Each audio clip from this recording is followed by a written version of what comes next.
Rebecca's kitchen today. And she's making a chicken and bean high protein Rebecca specialty soup. Because beans, they're good for your heart. The more you eat, we're not going to, okay. We are preparing chicken thighs. Chicken thighs are much better than chicken breasts because they create more juice. And you can use the juice into the broth of your chicken stock. And we have 8 of them. But I used 4 last time, but I'm only going to use 6 so that we have 2 left over for another meal during the week. So, but the skin is a good addition because it does create the broth and the juice. So I'm just going to grab a little bit of extra virgin olive oil on here, season them up a little bit, not too elaborate. Okay, but I need to start the oven. So our husbands are here. They're going to disrupt everything. 350. Ignore any sounds you hear in the background. So we've got preheat 350, and we're going to do about 30 minutes with these chicken thighs. Sorry.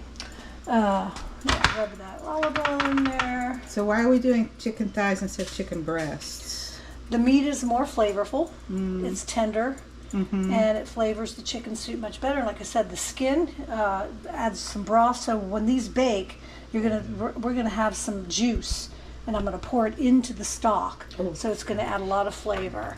So wash the hands. Okay, and then we're gonna season this very simply with a little bit of salt. Just guessing. Just kind of shake. Just rubbing that in, salt and pepper. And then I'm going to grab my poultry seasoning over this way. Over here. Organic poultry seasoning. Spicely is the brand. Very good. It's yummy. Yummy. Oops, not that one. Our husbands went outside. It's good this way. I know, right? Just making noise.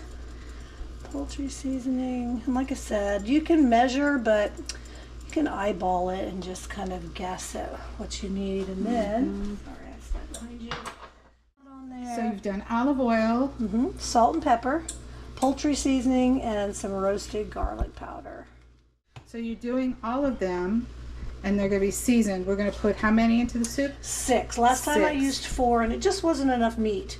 And these are a little bit bigger thighs than I had last time. So, but yeah, I needed a little bit more meat last time. So I'm going to try 6 and save 2, and we'll have a meal with the other 2. I'll probably save the 2 biggest ones for the meal during the week. There's a lot you could do with that too. Yeah. Put in a lot of stuff. So we're going to wait for the oven. Now in the meantime, okay, let's talk about chicken stock and chicken broth. This is stock. One is unsalted and one is not. That was kind of a mistake I made. I meant to get both regular. But if you look at the sodium content in, let's see, this is the regular. It's 480 milligrams. This one is only 100 milligrams. So the chicken broth, I don't have one, but the chicken broth was like 800 milligrams of sodium.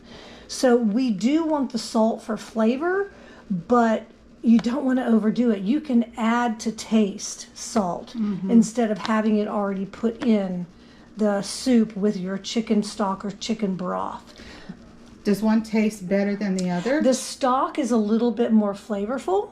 And I think they add, I don't know this, but I think they add salt to the broth because the broth is a thinner product. Yeah. This is more concentrated, so it's got, you know what? If you need this one also? Yeah, if you look at the color of the chicken stock. Oh. Yeah, look at the color. It's a lot richer. The chicken broth is a little bit more yellow. And this is the stock, which is a little bit more. So on the camera, it looks kind of yellow, but in the pot, it's actually a little more brown. Right. Yeah, you're right. Much richer. Yeah. Oh yeah, world of difference. Because I use a lot of broth, chicken broth, vegetable broth, beef broth when I can, and it doesn't look nearly this good. Right. I think I'm going to do stock from now on. Right, and you've That's a got great less tip. sodium. Brandon, this is not unsalted. This is the regular. I'm curious what the ingredients meant. Sodium is, see, this is a little higher, 510. The other one was 400. I don't know why. They probably added a little bit. No GMO. Where's the ingredients? Oh, right there. And what does that say? I can't read it. Oh, chicken stock, salt, carrots, cabbage, celery, onions, parsley. This is a little more yellow. Oh, it It's is. interesting. The brands are different. Yeah, it's clearer. Yeah, I think the other one is better. That was a Publix brand. Yeah, the Publix brand. I think, Ah, is a see, little don't be different. fooled by name brands. Read your labels and your ingredients. Okay, so now we're going to add 2 cloves of garlic, my largest cloves that I can find. I'm just going to peel them and put them in their hole. Oh, do you Yeah. take those out later or? You know, I don't. I leave them in there because I think they continue to, I mean, and every once in a while you'll find one in your bowl and you'll take a bite and it's like, oh, that was some garlic. But I mean, if you find it, you can just take it out. But I leave it in there while it's in the refrigerator just because I think it still continues to flavor. So we're gonna wash our celery. That's some limp celery you got there. Yeah, it is. But you know what? I don't want to waste it, and it's going in the soup. So it doesn't really have to be crispy, because you'll use a little bit of the leaves as well. Oh. So this is a good tip. If your celery starts to get limp or your carrots and things like that, make a soup. Yeah. You don't have to have it crunchy for a soup. Now, I dry mine. Guess what we did? I forgot what? Oh shoot, we forgot our apron. Okay, like he said, you gotta do it all over again. No. No. You always forget. Hey, no, this is real. It's real life. We keep it real. You're always forgetting. Those big ends. Ooh, garlic. I know. That's cool. You keep your garlic in there. Yeah. Yeah. Do you put this in the fridge? No, you just put it up there, and it keeps Really? it. Because it's aerated, so the garlic stays longer. Lasts longer. How about that? Who Yeah, I knew? thought that. I always put mine in the fridge, and then I heard you're not supposed to do that, and then it sprouts, and I don't know what else. Yeah, so I just keep it in there. Oh, There you go, apron girl. time. The apron on. So we just got back from a ride. We went to Fernandina, which is a great little town in Florida. It's beautiful. And so we have our Harley gear on. Okay, so we are going to keep a few of these leaves because the leaves have a lot of flavor. We will take them out after the soup is done because you don't want to eat them, but they do add flavor. Those are good. And these are green wise carrots, organic. I'm just going to use all of them. The more the veggies.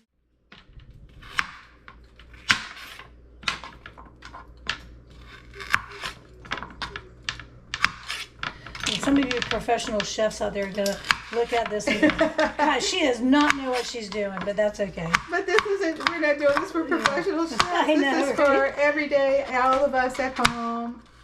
Now, I like my carrots a little thicker in the soup because they do get soft from, cooking, and you don't want them too squishy. So now, I'll do some onion. Onion. I love onion. Oh my gosh. Now, real quick, how are you going to be cutting this onion? I'm going to slice it and then break the slices up into smaller pieces. I don't like it chopped because I like the texture and I like the flavor of the onion. So if you make them too small, they get kind of lost, in my opinion. They Right. get kind of lost in the soup. So here's a little tip. Your onion skins, that dry part on the outside, save those because they don't go bad. And you can then grind those up. You've got onion powder. Oh, good idea. So I just kind of cut them pieces and then It's perfect. So I had heard this thing years ago from a chef that said, I think this is an Asian saying. If it's not, I apologize. I don't mean to offend anybody, but because this is awesome. But they said, if you don't want to cry and you don't want the onion to offend you, don't offend the onion. So like chop, chop, chop, chop, chop, chop, chop, chop. Yeah. You're offending the onion, it'll make you cry. But if you cut it like this, see, you're kind. You're not offending the onion, and it won't offend you. And this is actually a sweet onion. This is not a yellow onion.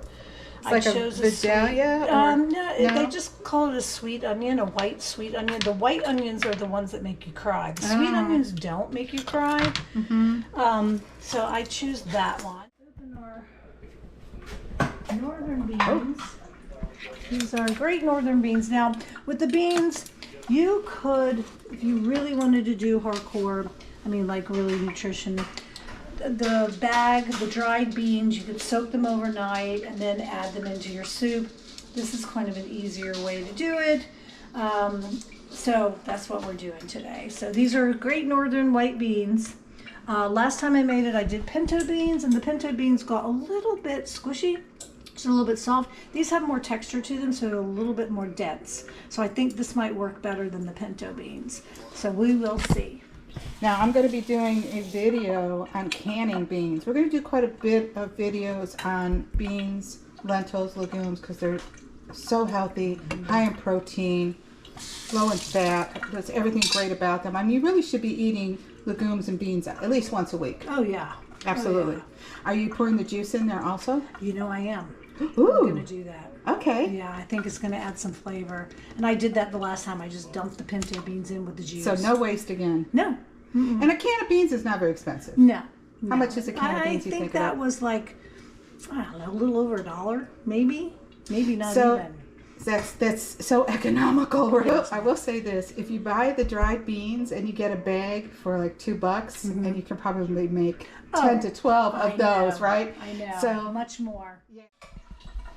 And I won't be adding the whole can. That's a little too much. I will save probably half of it. Go with the chicken breast, chicken thighs. Yeah. Chicken stock. And we seasoned the chicken breasts. Woo. Oops, sorry. It was flashy, sorry. I get you. We've got the burner on high right now, so you're gonna like bring it up to a boil and then reduce it to a simmer. Yeah, and then just cut it back. Okay. Just to get it I'll hot. steal a carrot. I'm hungry. We're all hungry. Yeah. Oh, they're fresh. Just for more flavor. And then we'll take those out. The mushrooms and some of the larger ones I'm cutting or just breaking them up so they're not quite so big. And for some reason, I'll throw this down. Okay, there we go. Now here we go. The whole can because it's a little too much. So we're cooking healthy. We're saving money. We're being frugal and stretching our dollar by buying frugal, but also stretching the dollar by stretching the food. You know, your family is not going to miss 2 or 3 bites of something in a dish, but that 2 or 3 bites per person can be a whole nother meal. But you can boil them and make your own vegetable stock. So we have a couple, you might need to strain it because there's a couple things on here that you could probably cut off, but even like carrot peels. Right, so you just put all that in a pot, let it simmer on low for however, I mean the day if you want to, right? Yeah. And then when it looks flavorful and nice and colorful, strain it out, put it in your fridge. It's very delicious. The art of soup making and eating soup is lost, and I think everybody should get back to it. And you know, you don't need recipes. I mean, experiment yourself. Can add, like you're saying, tomato paste. I was thinking about it. Different meats, different veggies. Chicken is not quite done yet, but you can see there's some broth that has come from the fat. Look at that. So I'm going to pour this into the soup Oh, that looks amazing. for flavor. It does add a little bit of fat, but it's all right. We need a little bit of fat. Please stop being so terrified of fat. I mean, you're not eating blocks of it. I know, right? And your brain needs Back fat. It needs fat. And in this plate, we can do the same. And I mean, this broth amount in in this there. big old pot. Yeah. This makes a huge difference, I'm telling you, with the flavor of the soup. Really? Yes, because I didn't do it one time. I did it the second time, and it made a big difference. And then when it cooks some more, there'll be some more broth, and we'll do it again. That's something you could probably freeze and save too. Yeah, it doesn't give you a whole lot, but Oh, okay. yeah, I mean, there's not a whole lot in there, but yeah, man. Oh God, it smells good. That smells so good. Okay, so you're gonna cut all that up, Yep. then Except add for it to two the of them. add to the soup, and then is it done then? Pretty much, but you want it to simmer. You really want all those flavors to kick Okay. in. Chicken's in. Chicken is in the soup. And we've got bones, so we can make chicken broth from the bones. We've got vegetable scraps that we can add to that or make separate vegetable broth. And then we have our dog Scout, who deserves a piece of chicken. Oh, Scout, such a good boy. He has drooled all over the floor. He's been waiting so patiently. Such a good boy. Waiting so. Okay, we're gonna add the noodles. And you know what? I don't measure, I just kind of guess. That's the beauty of this. We don't need to measure. Add it all. Just put it in. Put it in. Shake, shake. So leave us in the comments soup that you've made, how you made it, what you used, and if you've done any of the broths. And if you have a recipe or something you want us to make, maybe you want us to make Chinese takeout, but making it at home or whatever, chili or anything like that, you let us know. We're all on this journey of homesteading urban style together.